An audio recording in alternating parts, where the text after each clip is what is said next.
Welcome to student tutorial. প্রিয় শিক্ষার্থীরা, West Bengal বোর্ডের নবম শ্রেণীর ইংরেজি পাঠ্য বইয়ের ফার্স্ট লেসন রয়েছে টেস্ট অফ ভোলা গ্র্যান্ডপা। আজ আমি এই লেসনের এক্সারসাইজগুলো তোমাদের সলভ করে দেব। চলো এবার অ্যান্সারগুলো দেখে খাতায় লিখে নাও।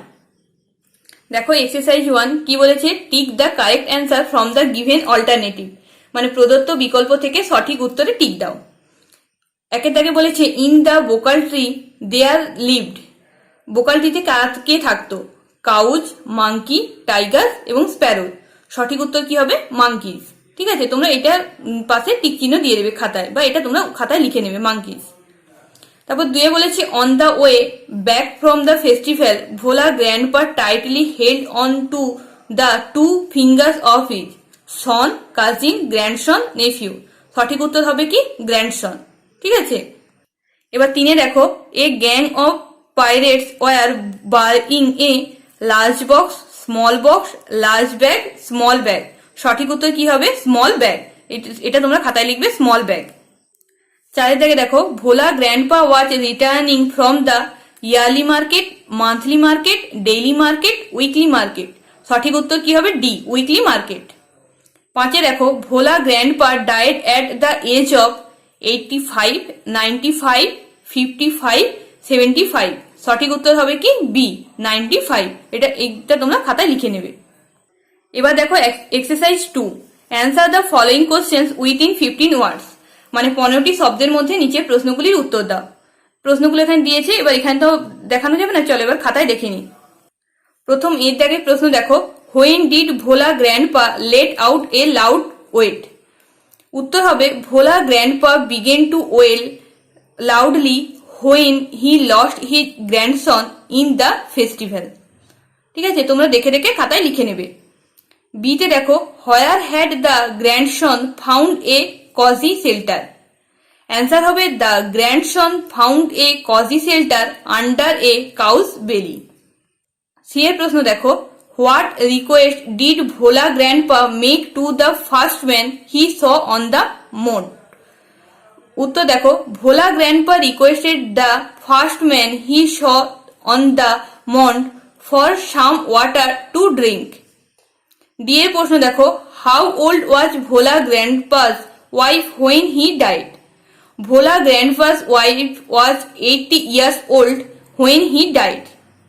এবার দেখো exercise 3, answer the following questions within 25 words, মানে অনধিক 25টি শব্দের নিচে প্রশ্নগুলির উত্তর দাও। প্রথম প্রশ্ন দেখো এতে, why was no real treasure found under the sand dunes. Answer হবে no real treasure was found under the sand dunes because it was the day dream of Bhola grandpa about the pirates.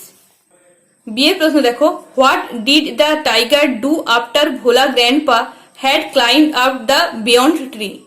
Answer হবে the tiger roared and circled the tree about 100 times when Bhola grandpa climbed up the banyan trees.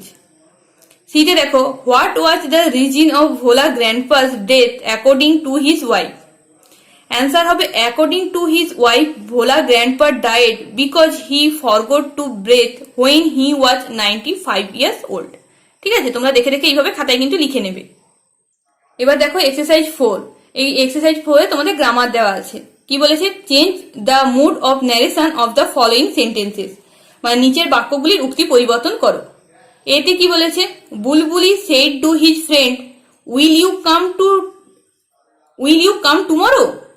Answer হবে Bulbul asked his friend if he would go to next day. বিতে আছে Poulami says I am fine. এটাও দেখো narration করলে হবে Poulami says that she is fine. সিতে কি বলেছে, the teacher said to the students keep quiet. এর অ্যান্সার দেখো the teacher ordered the students to keep quiet. D এর প্রশ্ন দেখো, my mother said to me may your dreams come true. Answer হবে my mother wished me that my dreams might come true. ইতে বলেছে the student said sir please allow us to play in the field. Answer হবে the student requested the teacher to allow them to play in the field. এবার দেখো exercise 5 দেওয়া আছে in each of the sentences of the following passage some articles and preposition R use in an incorrect manner underline them and replace them with the appropriate ones. কি বলেছে, নিচের অনুচ্ছেদে প্রতিটি বাক্যে কিছু আর্টিকেল এবং প্রিপোজিশন ভুলভাবে ব্যবহৃত হয়েছে, সেগুলি নিচে দাগ দাও এবং যথার্থ রূপ বসিয়ে সেগুলির পরিবর্তন করো।